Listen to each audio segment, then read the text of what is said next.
మిత్రులకు నమస్కారం. మిత్రులారా, ఇక్కడ కనిపిస్తున్న వారిని మీరు గుర్తుపెట్టారా? ఎక్కువ ఆలోచించకండి, మీలో ఎక్కువ మంది గుర్తుపట్టలేరు. అనంతపురం జిల్లా పెనుగొండ అసెంబ్లీ నియోజకవర్గానికి చెందిన వారు తేలికగా గుర్తుపట్టగలరు. ఎందుకు అంటే ఈయన వారి ఎమ్మెల్యే కాబట్టి. ఎమ్మెల్యే అన్నాక అందరినీ సమదృష్టితో చూడాలి. అందరి పండుగలను తన సొంత పండుగలలాగా భుజం మీద వేసుకొని తిరగాలి, తప్పు లేదు. అది వారి విధి కూడాను. ఓటర్ల మనోభావాలను సంతృప్తిపరిచినప్పుడే వాళ్ళు మళ్ళీ మనకు ఓటు వేయగలరు.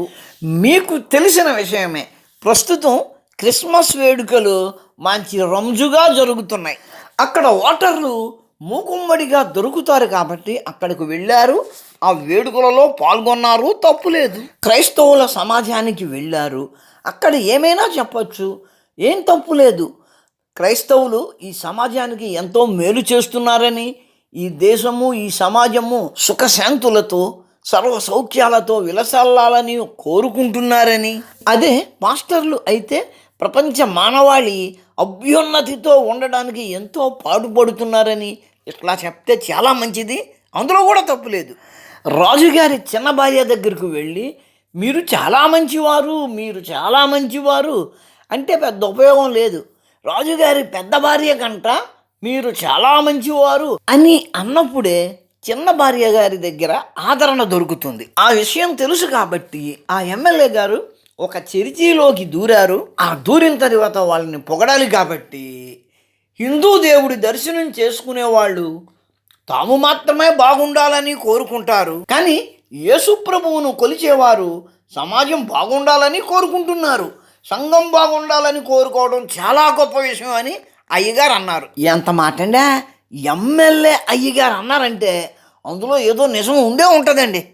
అయినా మన క్రిస్టియన్లు సంఘం బాగుండాలని కోరుకుంటారు అంటే అదేదో బైబిల్లోనే ఉంటుంది, బైబిల్లో ఉంటేనే వాళ్ళు పాటిస్తారు కాబట్టి బైబిల్లో అది ఎక్కడ ఉందా, ఎంత బాగా ఉందో ఒక్కసారి చూద్దామండి.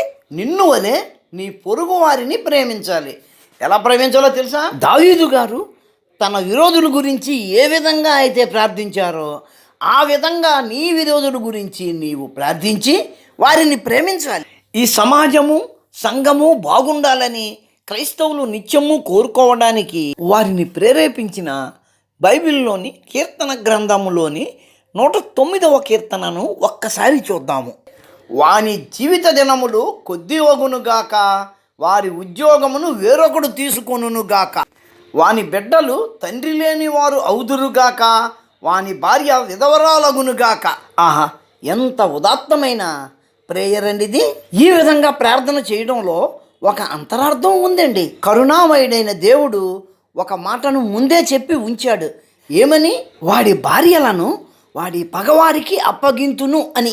ఈ ప్రార్థన చేయువాడికి వాడు పగవాడే కాబట్టి దేవుడు వాడి భార్యను వీడికి అప్పగించే అవకాశం ఉంది కదా, అప్పగించకపోతాడా అన్న కోరికతో ఈ కోరిక కోరుతున్నట్టున్నాడు. వాని బిడ్డలు దేశద్రెమ్మరులై భిక్షమెత్తుదురుగాక, పాడుపడిన తమ ఇండ్లకు దూరముగా జీవనము వెదుగుదురుగాక, వాని ఆస్తి అంతయు అప్పుల వారు ఆక్రమించుకుందురుగాక, వాని కష్టార్జితమును పరులు దోచుకుందురుగాక, తండ్రి లేని వాని బిడ్డలకు దయచూపు వారు ఉండకపోదురుగాక, వారి వంశము నిర్మూలము చేయబడునుగాక, వాని తల్లి పాపము తుడుపు పెట్టబడక యుండునుగాక, నా విరోధులకు నా ప్రాణమునకు విరోధముగా మాట్లాడు వారికి ఇదే యెహోవా వలన కలుగు ప్రతీకారము. యాండే ఎమ్మెల్యే గారు, శంకరనారాయణ ఎమ్మెల్యే గారు, పెనుకొండ ఎమ్మెల్యే గారు. ఇదండి బైబిల్లో ఉన్న ఒక కీర్తన. ఈ కీర్తనను క్రైస్తవులు ప్రతి ఆదివారం చర్చిలో తన్మయత్వంతో పాడుతూ ఉంటారు. వారు తెలుసో తెలియకో, ఆ భాష అర్థం తెలియకో, ఆడిసచ్చి ఆడిపిల్ల నా పాకలోకి రాను, ఆడిసచ్చి ఆడు ఉద్యోగం నా బామ్మదికి రాను, ఆడిసచ్చి ఆడు కొడుకులు అనాథలైపోను, ఆడింట్లో పసిబిడ్డకు గుక్కడు పాలు పోసేవాళ్ళు లేక గుక్క పెట్టి ఏడ్చి చచ్చిపోను, ఇవి కోరుతుంటారు. వాళ్ళకి తెలీదు ఆ కోరిక కోరుతున్నారని. ఆ కీర్తనలో అలా ఉంది. ఆ కీర్తనను తన్మయత్వంతో పాడుతున్నారు. ఎమ్మెల్యే గారు ఏమన్నారు మీరు? హిందూ దేవుడి దర్శనం చేసుకునే వాళ్ళు తాము మాత్రమే బాగుండాలని కోరుకుంటారు. యేసు ప్రభువు కొలిచేవారు సమాజం బాగుండాలని కోరుకుంటారు. ఇందాక వాళ్ళు కీర్తన పాడుతున్నారే, అదేనా సమాజం బాగుండాలని కోరుకోవడం? మీరు చెప్పిన దాంట్లో ఓ 25% నిజం ఉందండి. హిందువులు వాళ్ళు బాగుండాలని కోరుకుంటారు, కానీ వాళ్ళు మాత్రమే బాగుండాలని కోరుకోరే. అంతేకాదండి, హిందువులు తాము బాగుండాలి అని కోరుకున్నప్పటికీ వాళ్ళు తెలుసో తెలియకో చివరిలో ఒక మాట అంటారు, సర్వే జన సుఖినో భవంతు లోకా సమస్త సన్మంగళాని భవంతు. మీరు ఇంకా హిందువులే అనుకుంటున్నాను. ఒకవేళ క్రిస్టియన్లు అయినా సరే మీరు హిందువుగా ఉన్నప్పుడు ఈ మాటను పలుమార్లు అనే ఉంటారు, కాబట్టి దాని అర్థం మీకు తెలిసే ఉంటుంది. అటువంటి వాక్యం కానీ దానికి సమానార్థకమైన వాక్యం కానీ మీ బైబిల్ బుక్లో చూపిస్తే గనక వెంటనే నేను కిరస్థానం పుచ్చుకుంటాను. అవునండి, కిరస్థానీయులు సంఘం బాగుండాలి అని కోరుకుంటారు అన్నారు. సంఘం అంటే లోకం బాగుండాలని కోరుకుంటున్నారు అంటే అందరినీ ప్రేమించాలి కదా. ఒక్కసారి వాళ్లకు వెంకటేశ్వర స్వామి వారి ప్రసాదం పెట్టండి, తిరుపతి ప్రసాదంతో పోటీ పడే అన్నవరం ప్రసాదం పెట్టండి, వాళ్ళు తింటారేమో చూడండి. అది తింటే వాళ్ళు క్రైస్తవులే కాదు. అంతెందుకండి, ఎవరైనా పాస్టర్ గారిని కానీ బైబిల్ చదివిన క్రైస్తవుడిని కానీ అడగండి, ఈ యేసును అంగీకరించిన వారికి పరలోకం ఉంటుందా లేకపోతే నిత్య నరకం ఉంటుందా అని.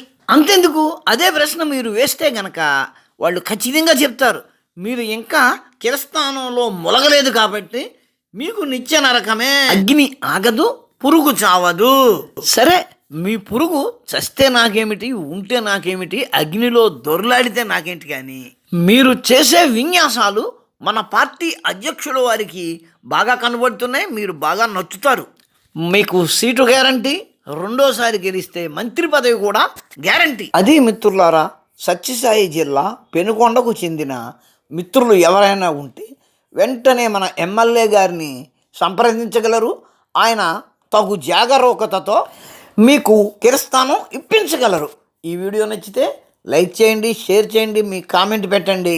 వీలుంటే రేపు క్రిస్మస్ రోజున ఒక స్టార్ తీసుకెళ్ళి ఎమ్మెల్యే గారికి బహుకరించండి. ఉంటాను, నమస్కారం. మతోన్మాదంపై రామబాణం.